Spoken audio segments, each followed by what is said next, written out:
Kevin McCarthy, the toy Speaker of the U.S. House, he announced today that he's calling on his committees to open a formal impeachment inquiry into President Joe Biden, even as no evidence of high crimes and misdemeanors or low crimes and bullshit, that's all that's been proved, have been revealed by any committee, in investigation, anything where it concerned President Biden. But that doesn't matter to this little toy Speaker of the House, who knows full well that if he doesn't do this, the Christian demons in his party will remove him as Speaker of the House, and Kevin does not want that to happen at all.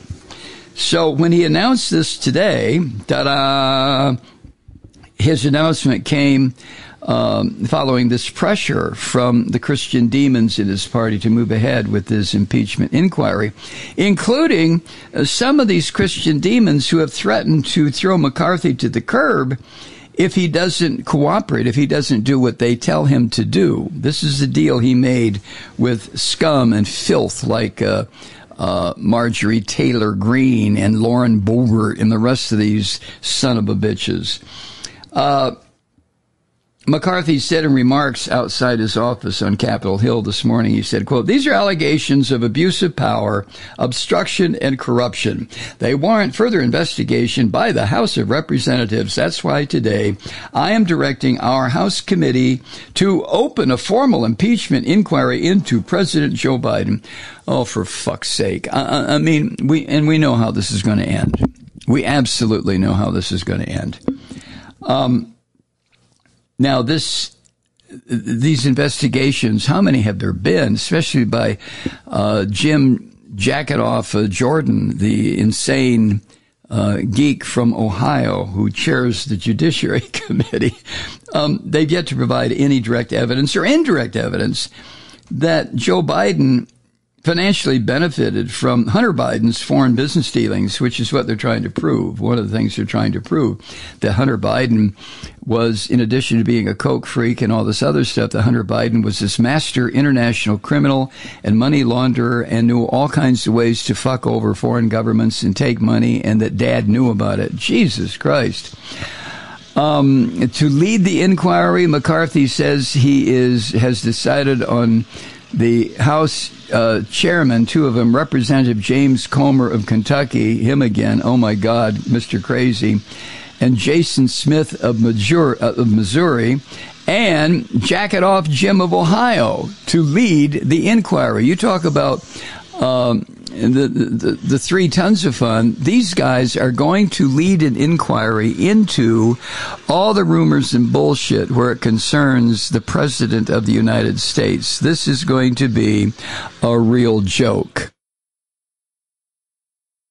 But it has to continue, or Kevin will lose his job as Speaker. And Kevin does not want that to happen. Oh, God, no. Because if that were to happen, he would be one of the few, if, I don't know, have there been any Speakers of the U.S. House who have been removed by a simple vote of his own party.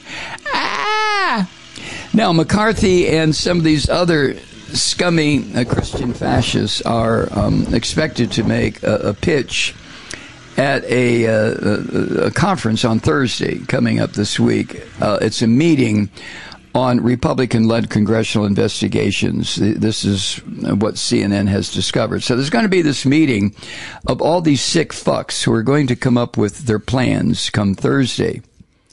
Now, all of this comes as McCarthy has been signaling, as CNN has previously reported, that he's moving closer to going ahead with such an investigation related to the president's son, Hunter's business dealings. But that's not enough for the Christian demons. Remember what they're trying to do. They're trying to remove democracy from being an operating system in the United States. They want Christian fascism. So, and all of this was first reported by the podcast Punch Bowl, by the way. about McCarthy's message this morning on the impeachment inquiry. Now, the next step also comes as McCarthy is laying the groundwork to argue to Republican House members that they need to keep the government funded so they can pursue all of this investigation stuff. If there's no government funding, well, all of these phony-ass investigations would have to, come to an abrupt halt, right? Oh, no, we can't let that happen. You see, the government faces a funding deadline by the end of this month. And if they want to avert a government shutdown, and a government shutdown would mean, our little game has to stop. Anyway, the news this morning from Kevin marks a real effort by McCarthy to start moving ahead and getting House Republican skeptics on board with proceeding with an impeachment inquiry. Because, believe it or not, there are a lot of Republicans involved in the U.S. House of Representatives who really do not agree that trying to impeach Joe Biden is the way to go. They're the so-called moderate Christian fascists, the moderate Republicans. Okay, if we want to refer to them that way, I don't refer to any of these so-called Republicans as moderates. I can't. If they were moderates, they would have brought an end to this bullshit with Donald Jesus Trump a long time ago. But I digress. What else is there about McCarthy here? McCarthy didn't mention when he made this announcement today about holding a vote to launch the inquiry. And there has to be 218 votes to, I guess that's everybody in the Republican caucus, isn't it? To go ahead with this impeachment inquiry. And McCarthy's big fear is that he won't get the necessary number of votes, at which point Marjorie Taylor Greene will start screaming and pissing her pants and demanding that he resign or step down or something. I don't know. Oh, God. Whew. It's just crazy. I mean, how do we survive through all this?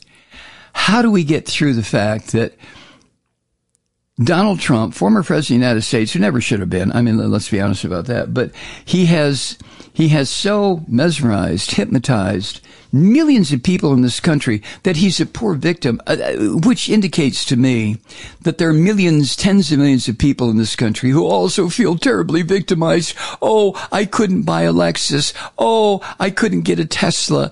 Oh, I couldn't get a 70-inch color TV, so I must be, I'm being taken advantage of. I'm being abused. Oh, my God. Oh, help me, Jesus. But Trump hooked into that. Trump discovered that whiny-ass little soft spot in Christians. And I don't hesitate to call them what they are. These Christians who have suffered with all this imaginary bigotry and prejudice and torture ever since they put Jesus on the cross all those years ago, those damn Jews, right? I don't think there would be anybody other than Rosanna Dana Ramaswamy, anybody who is not a Christian who buys into this Trump bullshit. I really don't. I don't think Muslims do, or Buddhists do, or Hindus do. I mean, they probably, I'm just guessing here, but I would think that these other religious people would look at what the Christians are doing and feel nothing but abject pity for them. Oh, you poor bastards, you've been complaining for 2,000 years about how put upon. They stopped feeding you assholes to the lions years ago when the Roman emperor became a Christian and demanded everybody become Christian. Why don't you all just sit down and shut the fuck up? I mean, for real. But, of course, that is not happening. In fact, just the opposite is happening. And that is the Christians are whining and screaming, and they want you to look at the the wounds on their hands and their ankles about where they've been nailed to the cross by this horrible secular government and their rotten fucking public libraries who are talking about queers and how the blacks have been terribly mistreated. What about us Christians? We've been terribly mistreated. I mean, when does this shit end? Anybody have any idea? When does this stop? When do the Christians finally man up and say, okay, if that's the right term, and say, okay, we're going to go back to the roots of our crazy little fuzzy religion here about Jesus and the baby lambs and the children and turn the other cheek and love your neighbor. When are the Christians going to go back to that? Right. Never! Because that requires a letting go of this persecution complex that has served them so well for decades, for centuries. We poor Buddha. And the biggest purveyors of violence in the history of the human race, in my humble opinion, have been people who were operating for the church, whether it was invasion of foreign lands or inquisitions or crusades or pogroms or slaughter of people who didn't believe in the Christian faith. I mean, I can't think of another institution, which is what it is, other than Christianity, that has been so bloody, so violent, so determined to kill you if you don't believe what they believe. And don't you fucking dare say a word in opposition, or we will, I don't know, decapitate you, burn you at the stake, drown you. We will do something terrible to you prior to executing you. That's our religion you're talking about. Hi, Truth Seekers. Mike Malloy here. You know, the Progressive Voices Network brings you commercial-free commentary from today's leading progressive radio hosts and pundits, like me, Mike Malloy, 24 hours a day. I'm not your typical old guy from the 80s or the 90s talk radio host, and Progressive Voices is not your typical talk radio network. It's a listener-supported nonprofit with no corporate control whatsoever over our broadcast. So hosts like me, Mike Malloy, are free to rant and scream and carry on about whatever we like. We're often controversial, but we're never boring. Weeknights, 9 p.m. in the East, 6 p.m. in the West on the Progressive Voices Network. Always progressive, always on. I'm Mike Malloy. Keep it lit.